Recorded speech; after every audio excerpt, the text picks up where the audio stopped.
आज हम देखते हैं मूवमेंट्स ऑफ द अर्थ के बारे में।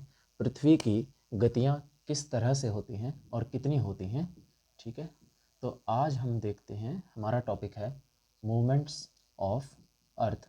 हमारी पृथ्वी किस तरह दिखती है स्पेस से, अंतरिक्ष में, और कितनी तरह की हमारी पृथ्वी की मोशंस होती हैं।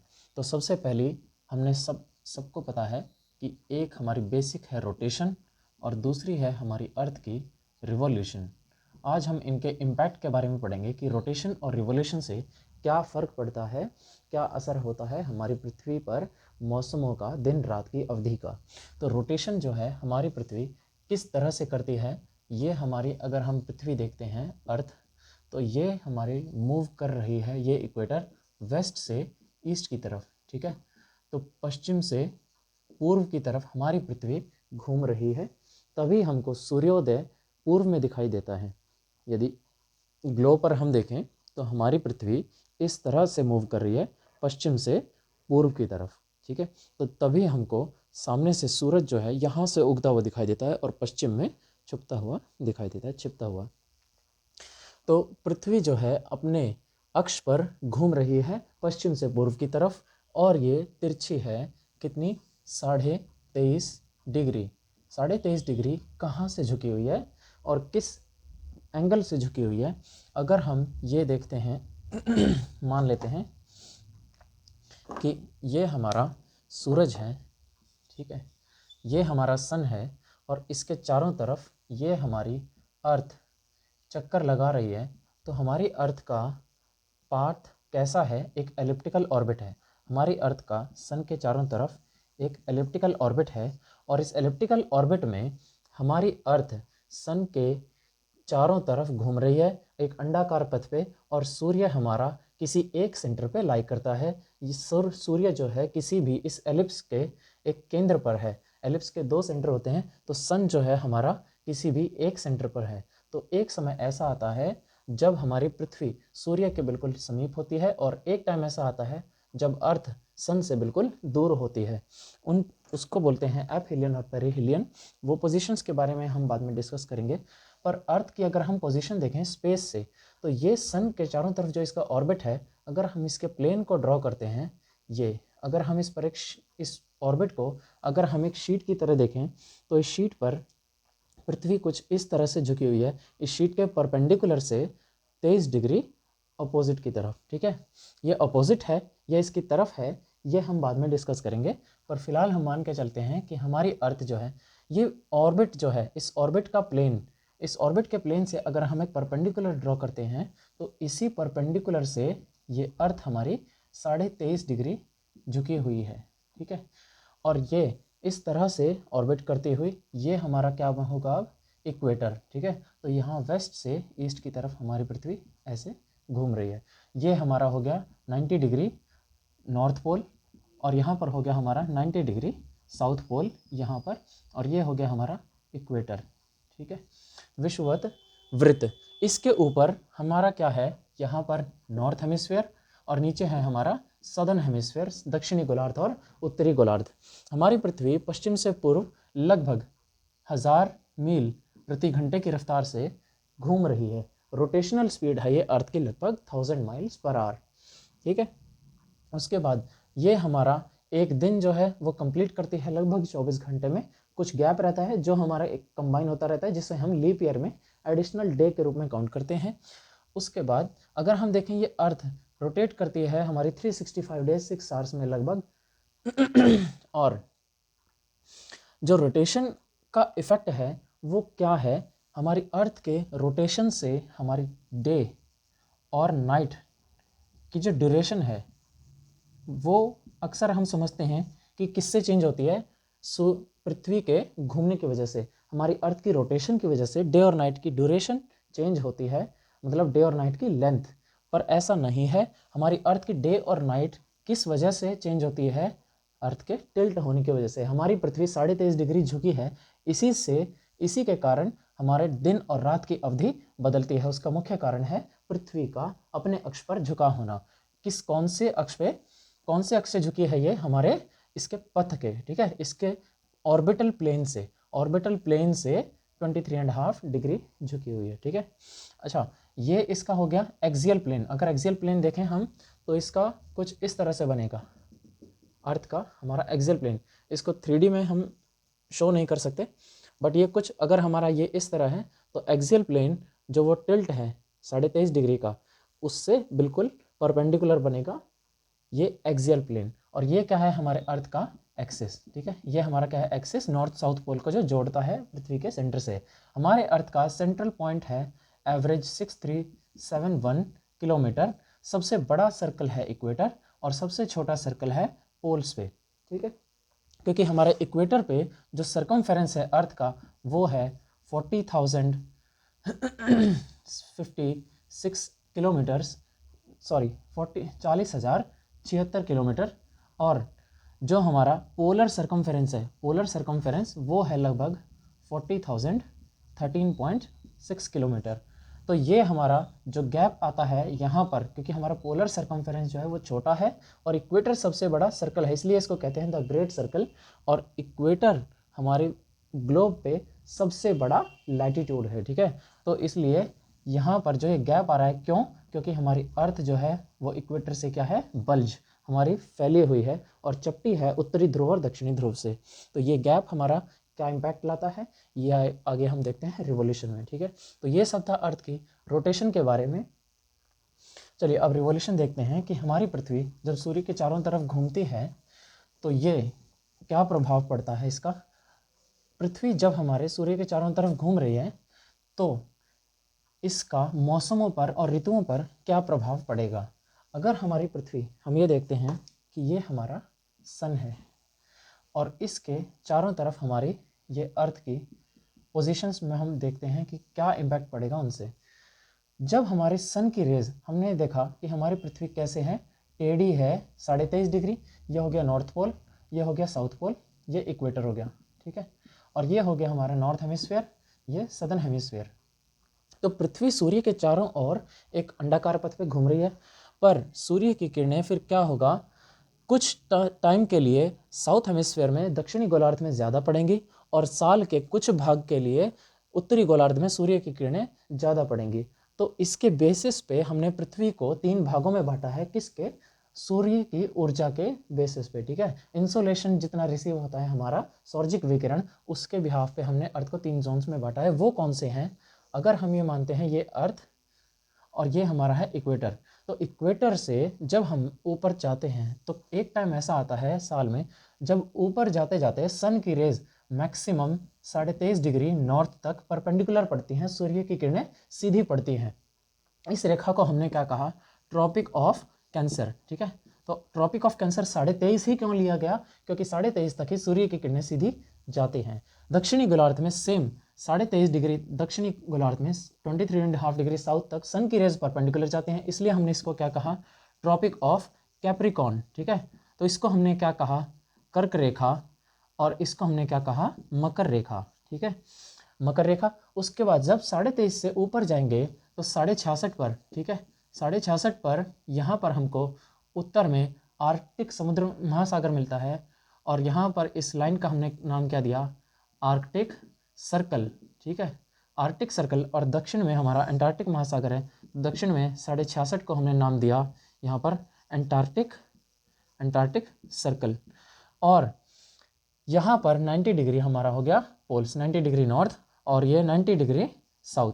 तो जहाँ पर सूर्य की किरणें पूरे साल किसी न किसी दिन लंबवत पड़ती हैं, परपेंडिकुलर रहती हैं, इस एरिया को हमने क्या कहा, टॉरिड जोन, क्योंकि यहाँ पर तापमान सबसे ज़्यादा होता है, इसी में हमारे दुनिया के सबसे ज़्यादा मरुस्थल पाए जाते हैं।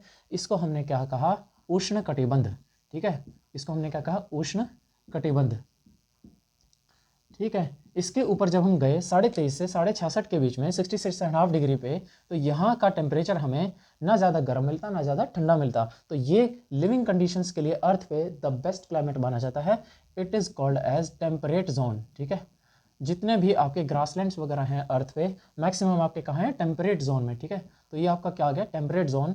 हिंदी में क्या आ गया, ये शीतोष्ण, ठीक है, शीतोष्ण कटिबंध, ठीक है। उसके बाद नॉर्थ पोल और साउथ पोल पे ये आपका क्या आ गया, शीत कटिबंध, ठीक है। तो शीत कटिबंध आपका कहाँ आ गया, 66.5 डिग्री से 90 डिग्री तक उत्तर और दक्षिण में, ये आपका है फ्रिजिड जोन। ठीक है, तो फ्रिजिड जोन में क्या है, यहाँ पर लाइफ बिल्कुल कम है, सब कुछ यहाँ पर माइनस में ऑलमोस्ट टेम्परेचर रहता है, कोल्ड पोल्स हैं यहाँ के। ठीक है, but cold pole of the earth कहाँ है, वो वर्खोयांश, वो हम किसी और चैप्टर में डिस्कस करेंगे। ठीक है, कोल्ड पोल ऑफ द अर्थ।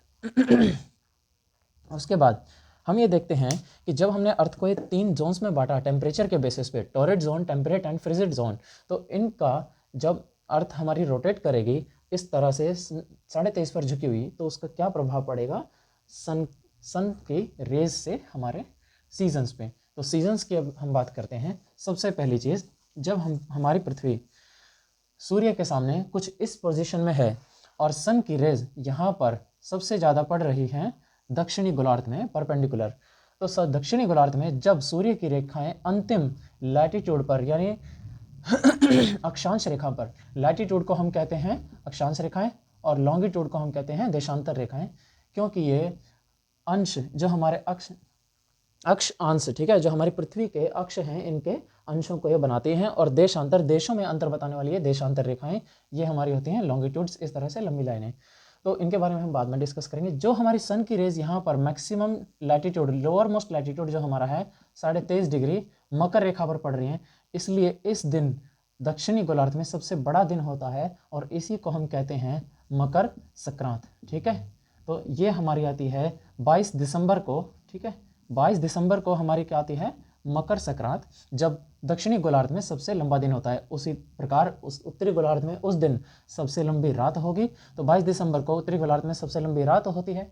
जब कर्क रेखा पे सबसे लंबी रात होगी, तो वो होगी कब, मकर संक्रांत को, जो आती है हमारी 22 दिसंबर को। और इसी को हम क्या कहते हैं इंग्लिश में, winter solstice. Stice is the latitude और sol is the sun. When sun is perpendicular over the latitude for the longest duration it is called the winter solstice, क्योंकि ये विंटर में आता है यहाँ पर।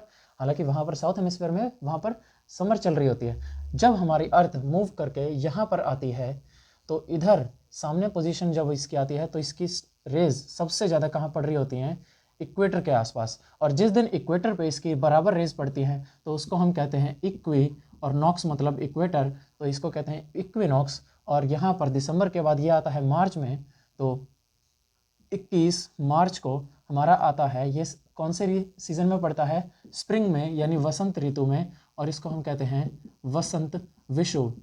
तो वसंत विषुव यानी स्प्रिंग इक्विनॉक्स हमारा कब आ गया, 21 मार्च को। जब ऐसे ही हम आगे चलते हैं, तो धीरे धीरे हमारा यहाँ से सूर्य उत्तरायण होना शुरू हुआ, और एक बार विषुवत वृत्त पे सीधी पड़ी रेखाएं, और फिर हमारा उत्तरी गोलार्ध में प्रवेश किया, और नॉर्दर्न हेमिस्फीयर में एंटर करने के बाद एक पोजीशन जब ऐसी आएगी कि नॉर्दर्न हेमिस्फीयर के यहाँ पर ट्रॉपिक ऑफ कैंसर पे यानी कर्क रेखा पे इसकी लंबवत रेखाएं पड़ेंगी, परपेंडिकुलर पड़ेंगी, और इसको हम बोलेंगे कर्क संक्रांत। यानी कि यहाँ पर ये हमारी कब पड़ती है, समर सीजन में, तो इसको हम बोलेंगे समर सोल्स्टिस। और ये हमारा कब आता है, 21 जून को। समर सोल्स्टिस हमारा आ गया 21 जून को। अब उत्तरायण, अब यहाँ तक कर्क संक्रांत तक समर जो है, पृथ्वी पर जो है सूर्य लंबवत पड़ेगा, परपेंडिकुलर आएंगी, और इसके बाद 21 जून के बाद सन सदर्न हेमिस्फीयर में जाना शुरू होगा। और जब यहाँ से वापस सन यहाँ पर आएगा, तो इक्वेटर पर वापस इसकी परपेंडिकुलर पड़ेंगी एक रेज किसी दिन पे, और वो होगा हमारा कौन सा, ऑटम सीजन में, और वो हमारा क्या कहलाएगा, ऑटम इक्विनॉक्स। ठीक है, तो ऑटम इक्विनॉक्स हमारा कब पड़ेगा, 23 सितंबर को। ठीक है, तो ये था हमारा। अच्छा, इसको हम क्या कहेंगे, शरद, शीतकाल से पहले शरद, तो इसको हम कहेंगे शरद विषुव। ठीक है, विषुवत रेखा पे सीधा पड़ रही है रेखा सूर्य की, तो इसको कहेंगे शरद विषुव। और यहाँ पर हमारा हो जाएगा ऑटम इक्विनॉक्स 23 सितंबर को। फिर यह वापस साइकिल चलता रहेगा। तो सीजन्स हमारे इस तरह से कुछ बदलते हैं। ठीक है, अब बात आती है कि 22 दिसंबर को तो यहाँ पर हमारी मकर संक्रांत हो रही है, पर इंडिया में एक्चुअल में अभी क्या सेलिब्रेट की जा रही है, 14 जनवरी को मकर संक्रांत।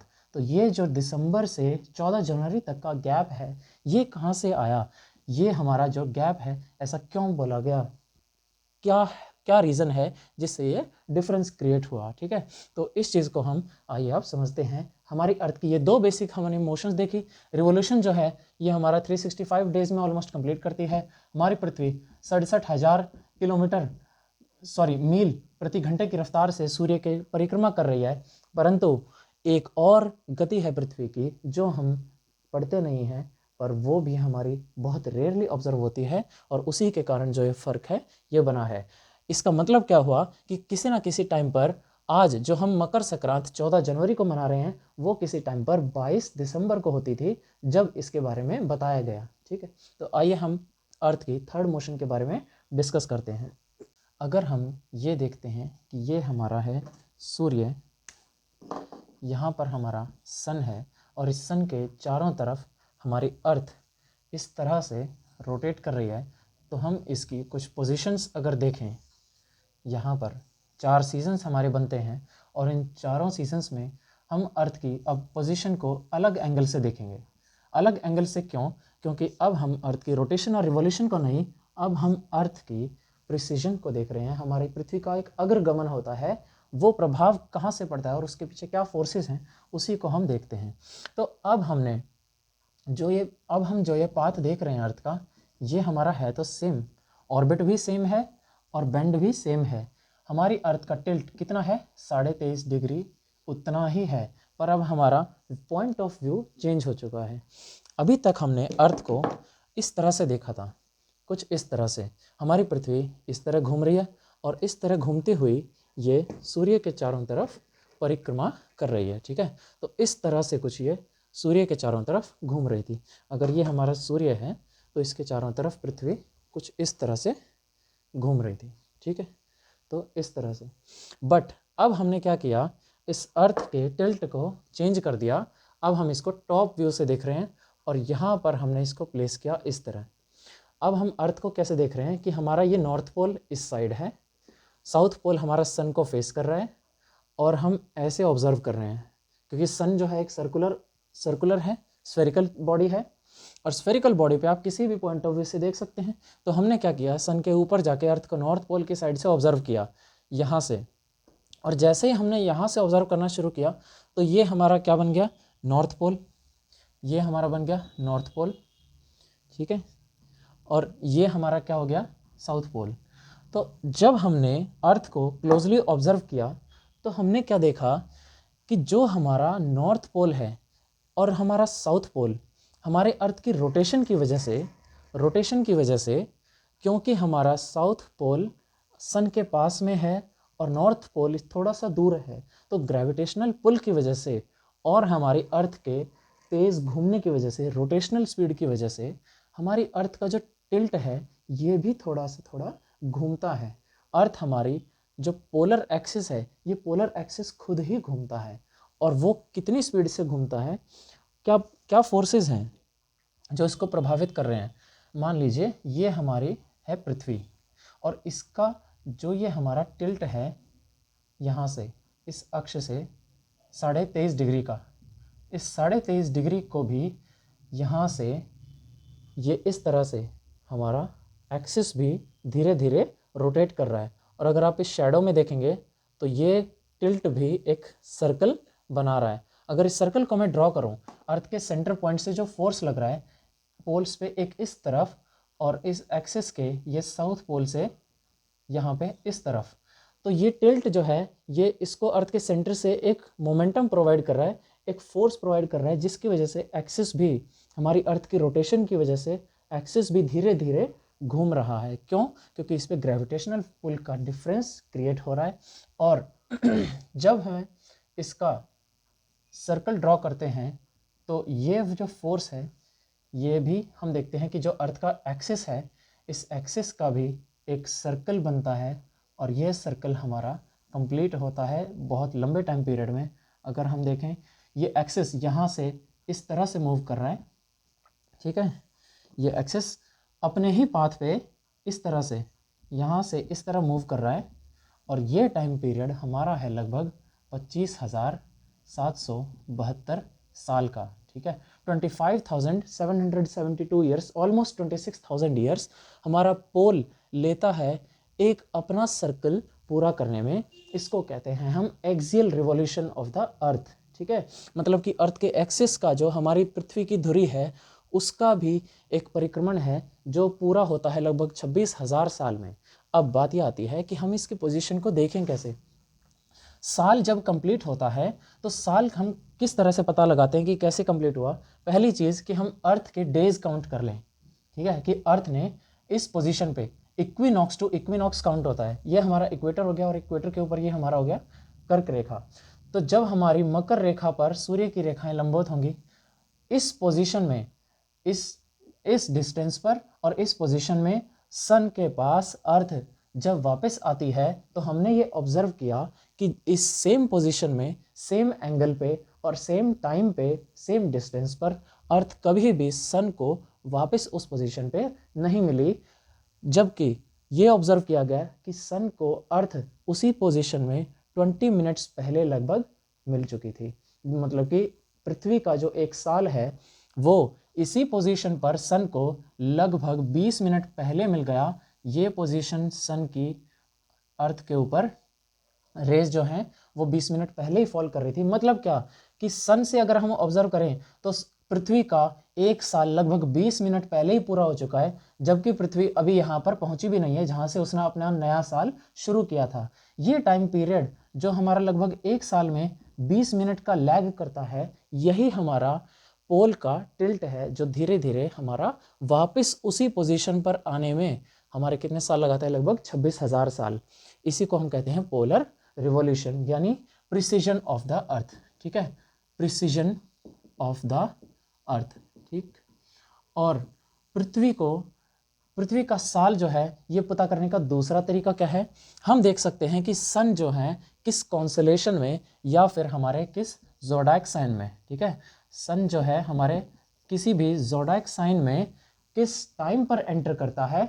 यानी कि जब हमारा नया साल शुरू होता है तो सूर्य हमारा किस में एंटर करता है, कैप्रिकॉर्न में, यानी मकर में। मकर जो हमारा कॉन्स्टेलेशन है, कैप्रिकॉर्न कॉन्स्टेलेशन, ठीक है।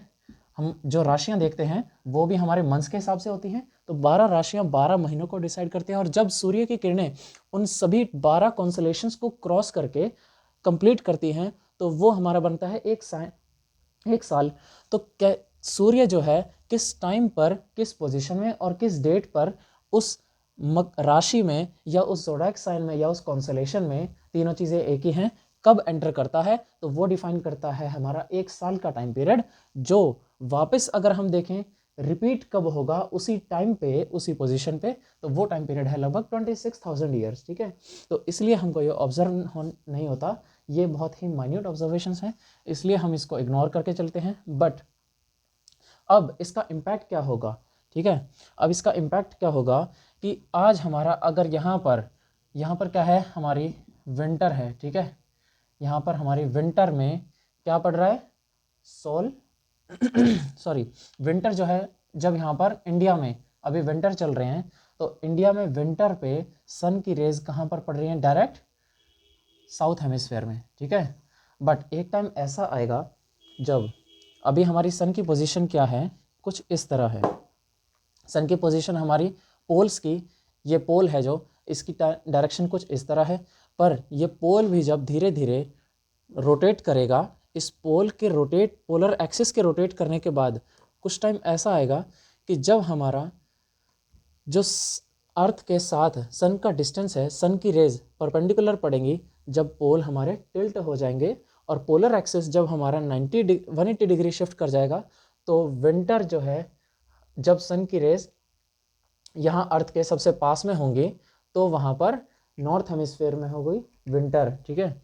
इसका कहने का मतलब ये है कि अभी हमारा जो सन है, सन की पोजीशन विंटर में हमारा एक हम देखते हैं एपहीलियन, ठीक है, एपहीलियन, और एक हमारा आता है पेरिहीलियन, ठीक है। तो एपहीलियन और पेरिहीलियन है क्या, इसके बारे में हम अलग से वीडियो में डिस्कस करेंगे। But for the time being यहाँ पर इसका इम्पैक्ट क्या पड़ रहा है कि आज के टाइम पे हमारा पेरिहीलियन, मतलब अर्थ जो है सबसे पास रहती है सन के, कब, जब इंडिया में नॉर्थ हेमिस्फेयर में विंटर्स आते हैं, ठीक है। नॉर्थ हेमिस्फेयर के विंटर्स में हमारा क्या पड़ता है, पेरिहीलियन पड़ता है। बट जब हमारे पोल्स जो है, पोलर एक्सिस जब वो रिवर्स हो जाएगा लगभग 13,000 साल बाद, तो यहाँ पर क्या होगा, पेरिहीलियन हमारा समर में पड़ेगा। पेरिहीलियन कब पड़ेगा, हमारा समर में, ठीक है। तो ये इसका एक इम्पैक्ट हमें देखने को मिलेगा।